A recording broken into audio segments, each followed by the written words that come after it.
아유, 그렇죠. 정말 아직도 멀었어요 정말. 아, 정치하는 게 무슨 벼슬인 줄 알고 지금 자기 월급 받고 가가지고 일하다 온 걸 가지고 뭘 어떻게 정말 아니 화났습니다. 의존이 있단 얘기예요. 서열이 있고. 아니 이 황 씨도 그렇고 반 씨도 그렇고 아나 이 정신 상태들 용납이 안 돼요 아직도. 파이팅. 좋아요. 아주 좋아요. 한국인의 위상을 드높이고 누구나 좋아할 만큼 10년 동안 고생하고 왔으면 국민들 자체의 의존이 이제는 있을 수 있다고 생각하는데 그가 온갖 이명박 박근혜 빨아대면서 뭔가 말도 안 되는 행보를 하다가 여러 가지 논란 끝에 대선 후보가 되겠다고 들어오는 상황에서 의존 요구하고 또 의존 그것이 무산되니까 마치 자기는 지하철을 자주 타는 양 그런 형식으로 그렇게 가게 돼서 서울역 같은 데 난리가 났습니다. 그러니까 어느 정도 좀 생각이 있게끔 아까 말씀하신 그 2만 원짜리 무슨 티켓이요. 지하철 타려면은 그럼 사실 그것도 안 맞는 게 교통카드 그냥 쓰면 되잖아요. 네. 근데 굳이 또 뭐 돈을 넣어가지고 티켓을 끊으려고 하는데 10,000원도 아니고 2만 원 넣다가 또 발견되고 어디서 저기 뭐야 언론에 사진 한 장 제가 찍어가지고 볼 때는 플레이하는 그런 것만 먼저 그러니까 하려고. 아이고. 이 주변에 있는 사람들이 그 다 감이 없는 거죠. 예, 없는 거죠. 그러니까 아니, 감이 다 없는 게 감이 아니라 감의 문제가 아니고 지하철을 안 탄 아니, 그러니까 사람들이 그 얘기예요. 의존을 그 하는 거죠. 감이 없다라는 네, 게 네. 그런 거죠. 다 익숙치 않은 그렇죠. 행위를 이게 이제 저런 거잖아요. 그러네. 그러니까 안 해보다가 이게 참 비교가 그런데 국회의원 처음 나가서 그래서 전혀 안 해보다가 가령 시장에 가서 안 먹던 순댓국을 먹어보려고 한다든가 안 타던 지하철을 감자 냄새 맡는 거나 고추로 만든 타려고 가루 뭐 이런 거. 딱 아유, 그럴 그 때 귀한 보이는 거.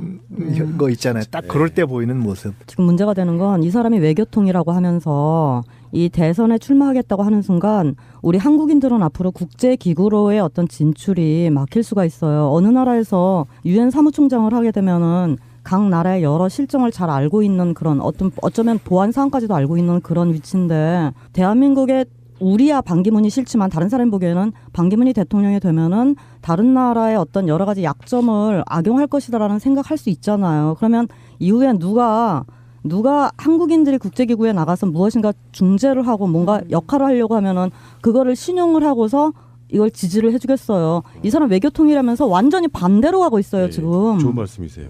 이제 지금 어제 오늘 보면서요. 제가 드는 생각이 조윤선 장관이 장관직을 빨리 그만두고 반기문 캠프에 가서 그런 의전을 좀 담당하면 좋을 것 같아요. 그거 잘하시거든요. 그분. 이미 나경원 씨는 간다고 이야기를 했지 않습니까? 아 그럼 조윤선 장관 못 그렇지. 가겠구나. 네. 그러고 라이벌이시기 아쉽네. 때문에. 네.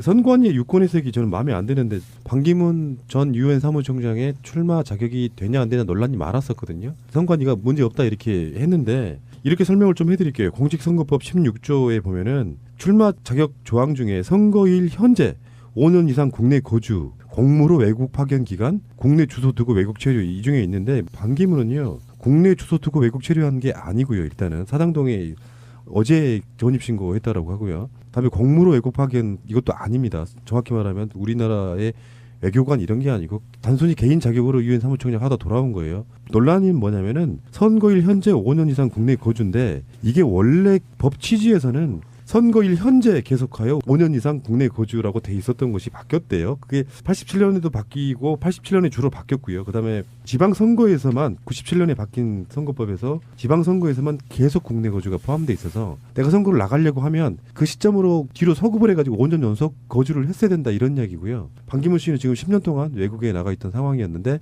선관위가 지금 들이대고 있는 그 요건이 저는 마음에 안 드는 거거든요. 무슨 말이냐면 선관위는 어떻게 해석을 했냐면 김대중 대통령이 영국에 갔다 올 때 1년 동안 체류했던 부분에 아무 문제 없이 출마했다 이렇게 하는데 그 당시에 김대중 대통령은 한국에 주소지를 두고 영국에 체류했던 원 케이스라고 저는 보고요. 반기문은 아예 주소를 옮겼고 10년 동안 우리나라에 거주하지 않았기 때문에 1살부터 5세까지만 살았다고 해도 출마 자격이 돼버리는 해석을 해버린 거라고 저는 보거든요. 국적의 문제가 또 있으니까요. 네, 예를 네. 들면 우리 국적이냐 아니냐 이제 이건데 이 선관위에서 낸 것이라면 뭐 돌이킬 수 있는 방법이 저는 없다고 보고요.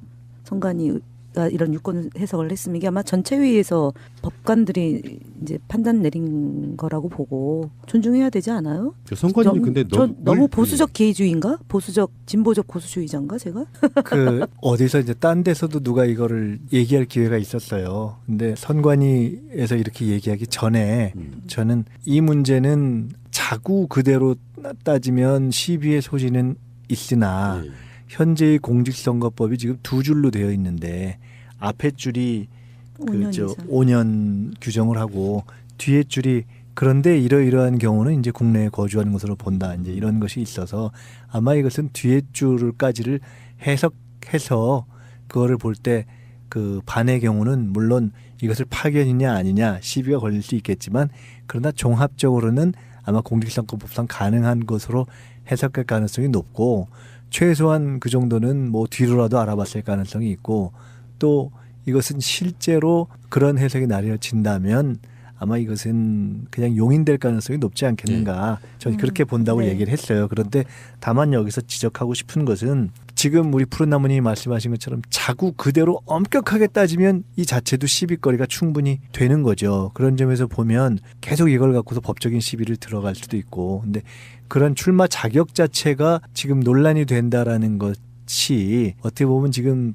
반기문 총장이 들어오는 순간부터 무슨 이런 선거법 자격 문제 또 검증 문제 뭐 친척 문제 또 뭐 위안부 문제 등등 그런 어떤 논란거리들을 다 안고 시작하는 불안정성을 보이는 예. 하나의 사실 이게 굳이 따져서 이 자격이 정말로 법적인 문제가 자꾸 그대로 따져서 되는 것이라면 이렇게 아무리 떠들어봤자 출마 자체가 불가능할 수도 있는 문제이기 때문에 굉장히 불안정하다는 것을 보여주는 거 아니겠어요? 그래서 그런 것을 보여주는 것인데 더 중요한 것은 애초에 이것이 헌법에 계속해서 5년이라는 것의 취지는 그냥 단순한 의미에서 그 사람이 여기에 살았냐 아니냐라기보다는 우리가 조금 적극적으로 해석을 해본다면 적어도 대한민국의 대통령이 되려는 사람이 대한민국에 대해서 일상에 대해서 이해하고 있어야 된다는 어떤 그러한 우리가 이 제정자들의 정신을 지금 우리가 들어가 볼 수는 없지만 그러한 정신이 담겨 있는 것이 아닌가. 그러니까 그렇죠. 5년 대통령 임기가 5년인데 예를 들면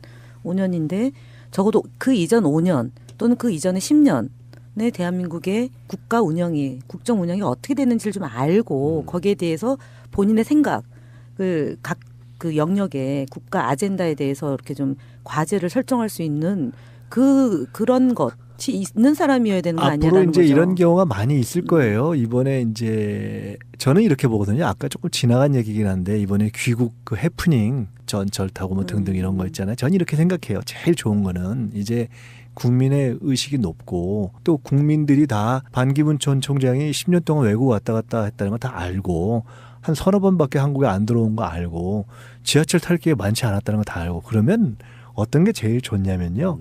그냥 담백하게 하는 게 좋아요.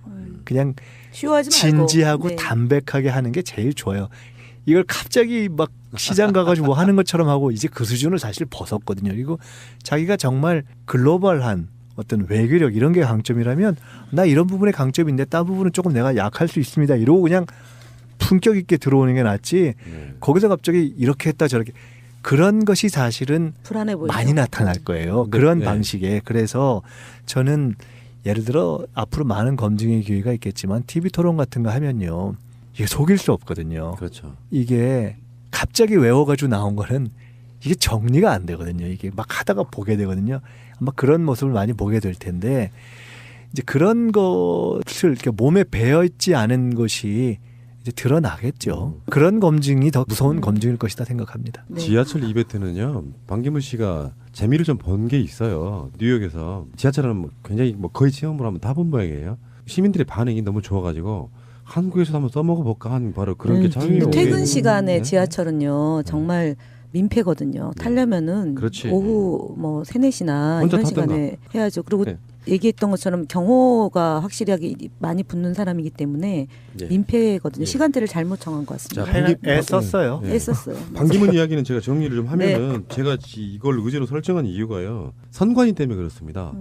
실제로 18대 대선 때도 비슷한 유권 해석을 내릴 때 박근혜에게 굉장히 유리한 유권 해석을 많이 내렸거든요. 뭐 예를 들면 우리가 그 쌍두 노출 사건 기억하실지 모르겠는데 부산 같은 데 가가지고 카퍼레이드 이런 걸 못하게 돼 있는 선거법. 손수죠 후보. 그거를 선거법 위반이 아니다 이런 식으로 계속해서 박근혜 유리한 쪽으로 내려줬던 사람들이기 때문에 우리들의 입장에서는 약간 트라우마가 있는 거예요 이게. 그래서 선관위에 대한 문제는 굉장히 권력층의 약한 중립적이지 못한 걸 몸 보여주고 있어서 이것도 화들짝 놀라는 겁니다.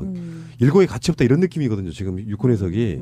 이 논란에 대해서 뭔가 적극적으로 좀 분석해줄 그런 느낌이 아니고 만약에 반기문 출마 자격이 없다고 유권 해석을 내려버린다면 전국이 올 혼란까지도 다 염두에 둔 저는 그런 해석이라고 보는 거죠. 자 선관위 자중하시고요.